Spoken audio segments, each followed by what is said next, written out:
Bismillahirrahmanirrahim. Assalamualaikum warahmatullahi wabarakatuh.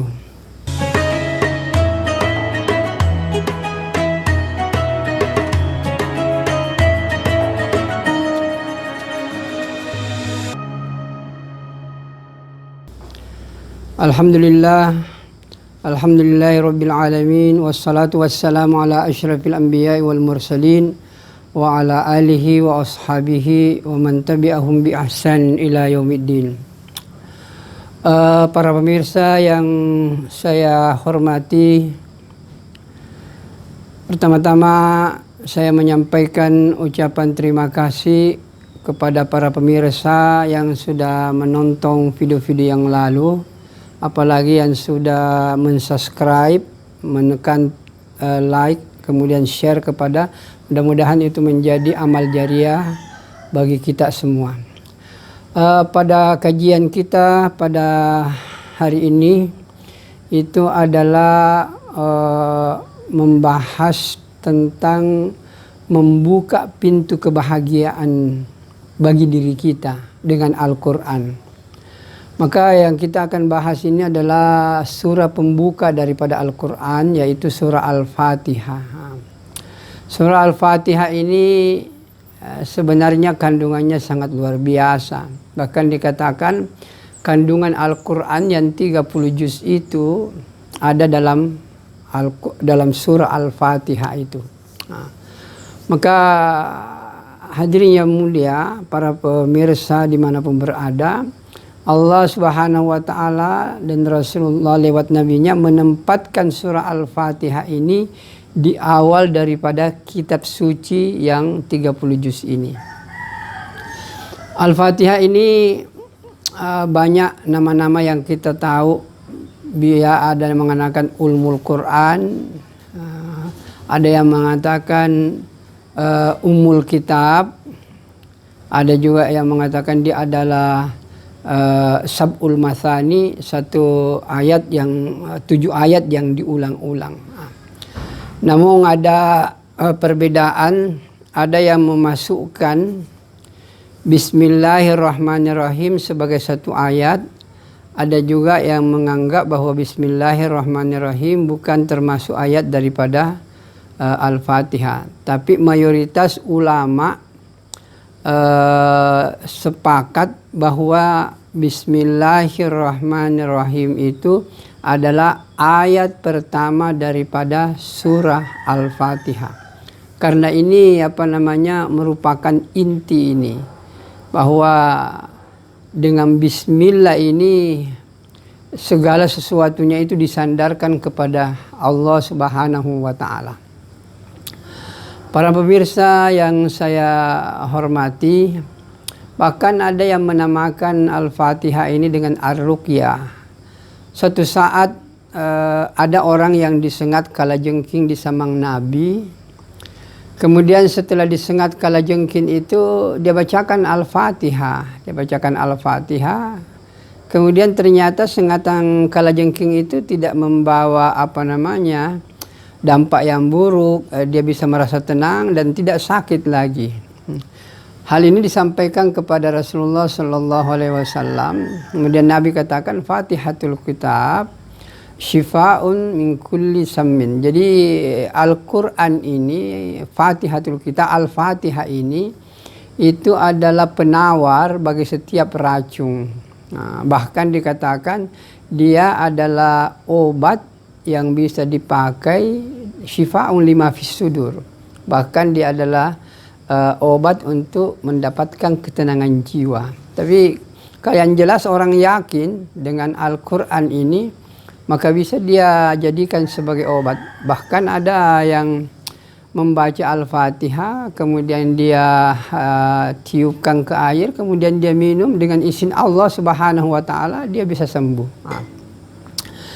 Kemudian baik kita masuk saja langsung kepada kandungannya daripada surah Al-Fatihah ini. Surah Al-Fatihah ini mayoritas ulama berpendapat dia turun di Mekah. Namun ada juga yang mengatakan dia turun di Madinah.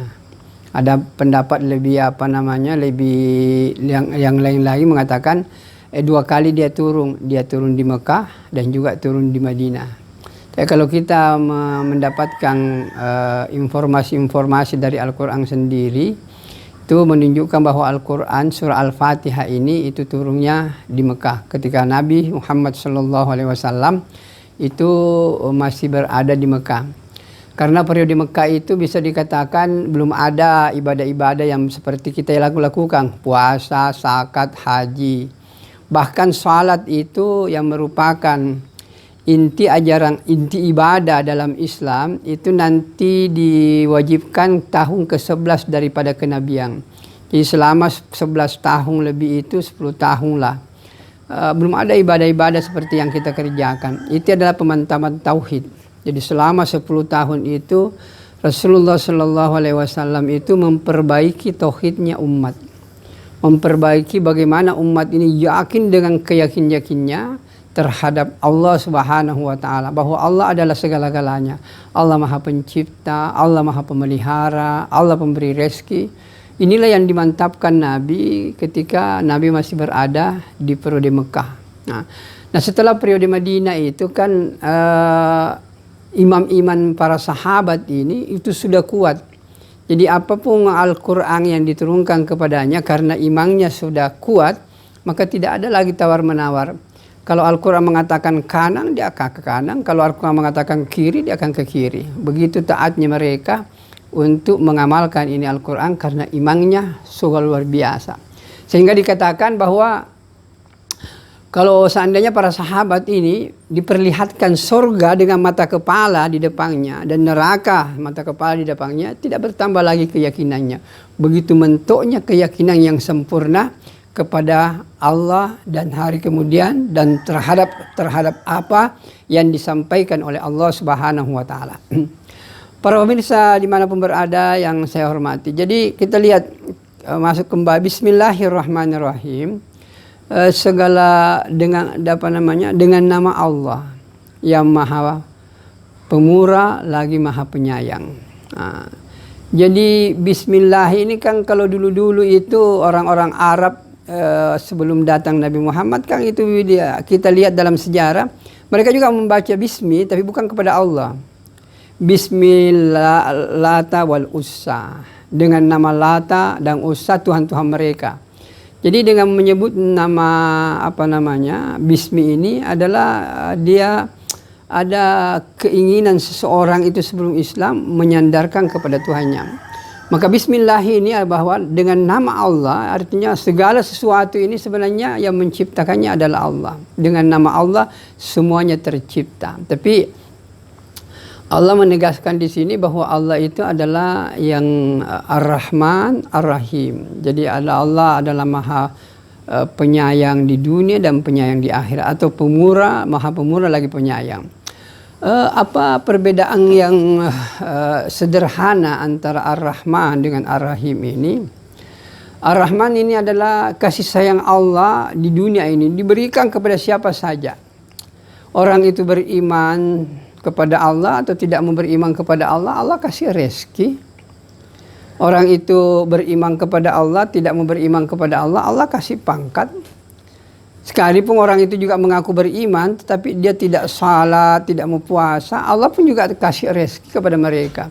Jadi rahman Allah ini kepada semua manusia di dunia ini itu tersebar luas. Tersebar luas ini kasih sayang Allah, yang taat Allah kasih, yang tidak taat pun Allah berikan. Nah, tapi khusus kepada Ar-Rahim ini adalah bentuk nanti kasih sayang Allah Subhanahu wa taala secara khusus untuk dipersiapkan, diberikan kepada hamba-hambanya yang taat kepadanya. Yaitu orang yang mempercayai, beriman kepada Allah, kemudian mengamalkan perintahnya, meninggalkan larangannya. Dengan penuh kesabaran, dengan penuh ketundukan, orang ini mengamalkan agama, mengikuti petunjuk Nabi. Orang inilah yang akan mendapatkan kasih sayang Allah nanti di hari kemudian. Jadi kalau Ar-Rahman ini kasih sayang Allah di dunia ini menyeluruh, jangankan manusia, binatang pun juga Allah kasih rahmat. Tapi khusus untuk Ar-Rahim adalah kasih sayang Allah yang diperuntukkan bagi orang-orang yang mau beribadah kepadanya, yakin kepada firman-firmannya, dan yakin kepada hari kemudian. Jadi kemudian Ar-Rahmanir Rahim diulang kembali, ditekankan lagi kembali. Bismillahirrahmanirrahim. Alhamdulillah, kemudian lillahi rabbil alamin. Segala puji hanyalah milik Allah. Jadi yang berhak kita puji hanyalah Allah, yang berhak kita sanjung hanyalah Allah. Dan makhluk ini enggak punya hak untuk dipuji. Dan bahkan kita bisa katakan disinilah letaknya pintu untuk menggapai kebahagiaan. Nanti kita akan lihat lebih jauh. Jadi alhamdulillahirabbil alamin, kemudian dilanjutkan dengan Ar-Rahman Ar-Rahim. Diulang lagi bahwa Allah itu Maha Penyayang. Dia sayangi semua makhluknya, dan bahkan Allah begitu menyayangi manusia ini, Allah menjadikan manusia sebagai makhluk yang sangat sempurna. Sehingga dikatakan laqad khalaqnal insana fi ahsani taqwim. Allah menciptakan manusia ini dengan sebaik-baik bentuk. Tidak ada lagi bentuk makhluk yang lebih hebat selain daripada manusia ini. Jadi manusia ini adalah sebaik-baik bentuk. Mari kita coba lihat, pikir-pikir secara sederhana. Penciptaan manusia saja ini kan menakjubkan. Kalau bapak-bapak, para pemirsa dimanapun berada pernah melihat gedung yang tinggi, taruhlah misalnya kalau di Jakarta pernah lihat Monas, atau mungkin ke Malaysia pernah lihat Menara Kembar, mungkin ke Timur Tengah lihat Al-Buruj. Sebenarnya itu biasa-biasa saja, karena kita lihat ada kan waktu dibangun itu ada bahan bakunya, ada semennya, ada besinya, ada batu, kemudian disusung akhirnya menjadi bangunan yang indah. Tapi apakah kita tidak menakjubkan itu dengan manusia ini? Itu dijelaskan dari Al-Quran bahwa aku menciptakan manusia dari setetes air yang hina, mimma'in mahin. Jadi manusia diciptakan dari air yang hina, air yang menjijikkan. Taruhlah sperma ini terkumpul banyak, nggak ada orang yang mau minum karena itu menjijikkan. Tapi disinilah dari sperma seperti ini lahir ada presiden. Sama-sama asal kejadiannya, sperma menjijikkan. Dia pengusaha yang sukses, macam-macam. Dari asal kejadiannya dari setetes air itu.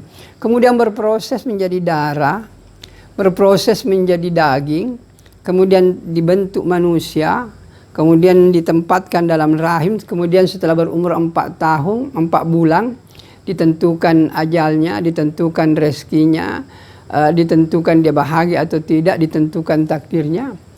Dan ini kan suatu keajaiban ini. Dari air yang setetes bisa jadi pemain sepak bola kayak Lionel Messi misalnya, kayak Ronaldo. Dari setetes air yang hina bisa jadi penyanyi kayak Michael Jackson, kayak Nika Ardila misalnya, Reza dan lain sebagainya.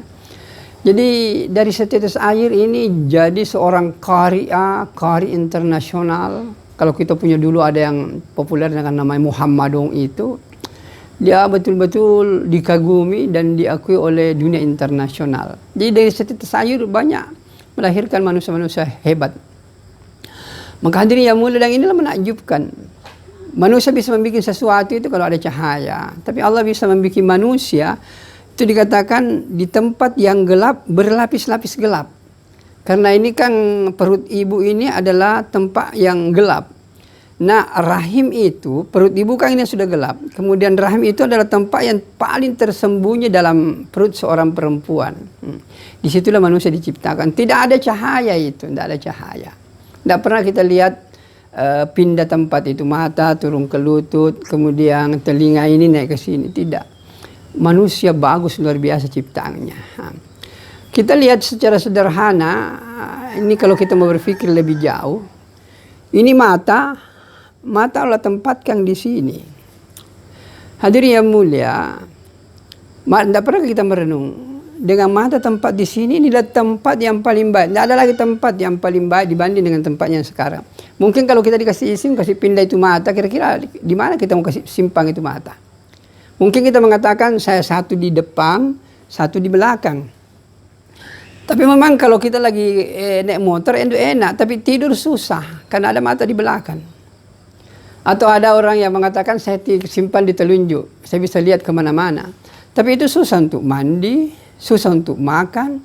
Pokoknya hadirin, para pemirsa, tidak ada lagi tempat yang paling cocok kecuali tempatnya yang sekarang ini. Begitu hebatnya Allah Subhanahu wa Ta'ala menjadikan kita sebagai umat yang terbaik, sebagai makhluk yang terbaik. Nah, maka para pemirsa yang saya muliakan, jadi dengan kasih sayang Allah, Allah menciptakan manusia dengan makhluk yang terbaik, dengan tugas yang sangat luar biasa untuk senantiasa beribadah kepadanya.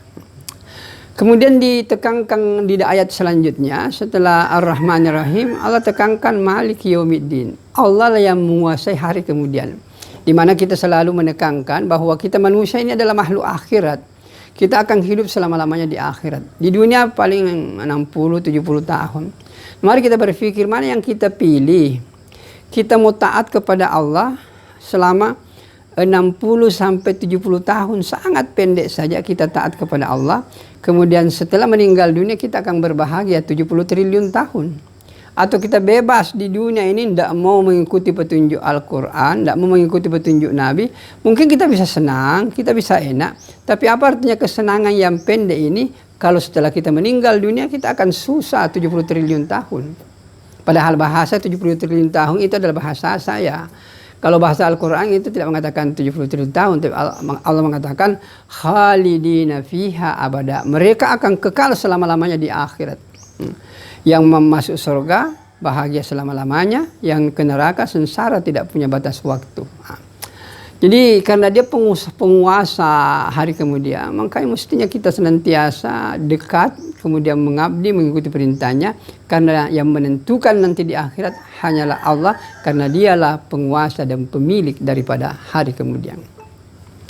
Kemudian setelah itu dilanjutkan iyyaka na'budu, kepadamulah kami menyembah. Artinya kepadamulah kami taat, kepadamulah kami mengabdi, kepadamu kami minta tolong, kepadamu kami mengharap. Semua kita gantungkan kepada Allah Subhanahu wa Ta'ala. Dan semua perintahnya, terutama salat ini, kita harus jadikan perhatian utama. Karena salat ini adalah inti. Inti. Saya sudah jelaskan dalam pertemuan-pertemuan yang lalu bahwa yang bisa kerjakan salat ini hanya manusia. Jadi salat ini adalah ibadah inti. Kalau puasa kan nanti bulan Ramadan. Kalau zakat nanti ada uang. Kalau haji ada kemampuan finansial, ada kemampuan fisik badan kita baru bisa naik haji. Tapi salat ini nggak bisa ditawar-tawar. Maka iyyaka na'budu, penekanannya kepadamu lah Allah aku akan beribadah, aku akan taat, aku akan tunduk. Wa iyyaka nasta'in, kemudian kepadamu lah aku minta pertolongan.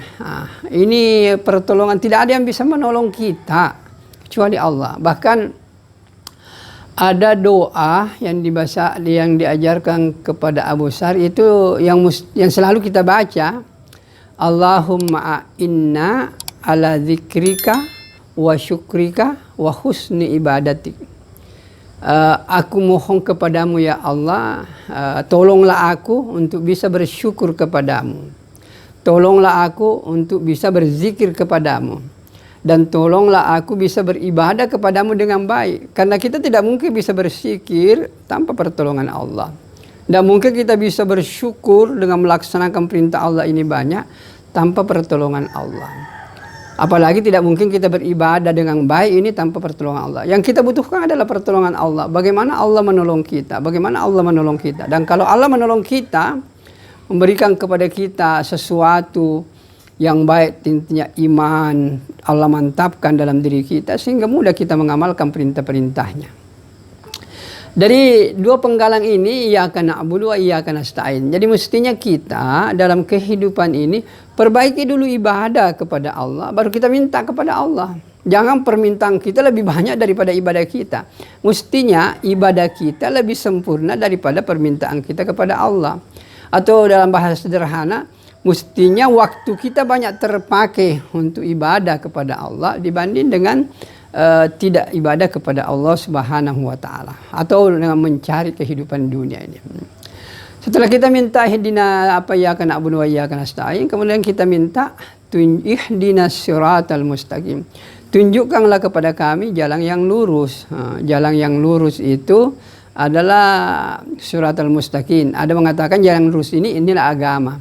Amalkanlah agama secara baik, masuklah ke dalam agama secara sempurna.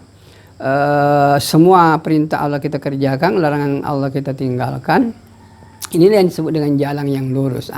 Namun ditafsirkan di sini siratal ladzina an'amta alaihim, yaitu jalan yang yang kau beri nikmat kepadanya. Jadi bahkan ulama menafsirkan dan juga termasuk Ibnu Abbas sebagai pimpinan para penafsir, pamannya Nabi. Dia juga mengatakan bahwa Siratal Mustaqim ini adalah jalan yang lurus. Siratal ladzina an'amta alaihim adalah jalan yang engkau telah beri nikmat kepadanya, yaitu para nabi, para orang syuhada yang maju ke medan perang dengan gugur di medan perang, para siddiqin yang betul-betul membenarkan ini Al-Quran dan mengamalkan isinya dalam kehidupan. Ghairul maghdubi alaihim waladdallin. Ghairul maghdubi ini para mufassir banyak mengatakan bahwa yang dimurkai itu adalah Yahudi. Kenapa Yahudi ini dimurkai oleh Allah? Karena dia tahu kebenaran, dia tahu ini benar, ini jelek, tapi dia melaksanakan keburukan dan juga justru ditinggalkan kebenaran. Jadi dia faham itu kebenaran tapi dia tinggalkan. Kemudian waladdallin ini adalah orang yang sesat. Dan sesat ini dalam penafsir itu mengatakan Nasara. Maksudnya itu tidak tahu jalan kebenaran. Dia tidak tahu jalan kebenaran. Jadi kalau yang dimurkai itu dia tahu tapi tidak amalkan. Kemudian kalau yang sesat ini memang tidak tahu jalan, bahwa jalan ini setelah Nabi Muhammad ini datang, maka hanya satu-satunya jalan yang harus kita pakai untuk selamat di dunia dan akhirat dengan mengikuti apa yang diperintahkan oleh Allah dan ikut sunnah Rasulullah Sallallahu Alaihi Wasallam. Kemudian yang terakhir di sini inti yang saya ingin sampaikan. Mari kita lihat lebih sederhana. Alhamdulillahirabbil alamin. Segala puji itu milik Allah. Artinya saya ingin menyampaikan bahwa satu ayat ini saja kalau diamalkan sungguh-sungguh, insya Allah kita akan bahagia dalam kehidupan. Mari kita lihat lebih jauh. Alhamdulillah, segala puji hanyalah milik Allah. Maksud daripada ayat ini bahwa manusia ini tidak punya hak untuk dipuji, tidak punya hak untuk disanjung, dan tidak punya hak untuk dihormati. Dan bahkan kita katakan kalau ada orang di dalam dirinya ada keinginan untuk dihormati, ada keinginan untuk disanjung dan dipuji, maka dia akan susah dalam kehidupannya. Nah, karena pujian sanjungan ini hanyalah milik Allah Subhanahu wa Ta'ala. Maka para pemirsa yang saya muliakan, mari kita lihat secara sederhana dalam kehidupan bahwa ini adalah kunci kebahagiaan kalau kita amalkan satu ayat ini saja, itu bahwa segala puji hanyalah milik Allah. Mari kita tinggalkan rumah kita dalam posisi tidak mau dihormati, tidak mau disanjung, tidak mau dipuji. Maka kalau kita jalan enak itu, ada yang hormat alhamdulillah, tidak ada yang hormat biasa-biasa saja. Karena memang kita sudah menganggap diri kita tidak mau dihormati, dipuji dan disanjung. Tapi bayangkan orang yang meninggalkan rumahnya, kemudian dia mau dihormati, mau disanjung dan dipuji, dan itu biayanya mahal. Dia beli pakaian yang mahal, sepatu yang mahal, baju yang mahal, penampilan yang wah, mobilnya bagus. Karena dalam posisi hatinya senantiasa ingin dihormati dan disanjung. Coba bayangkan, kalau dia sudah beli mahal-mahal, semuanya mahal, kemudian tidak ada satu pun orang yang sanjung dia, alangkah susahnya hatinya itu. Nah, jadi saya ingin menekankan bahwa satu ayat ini saja kita amalkan, segala puji hanya milik Allah, maka kehidupan ini akan indah. Dan itu murah.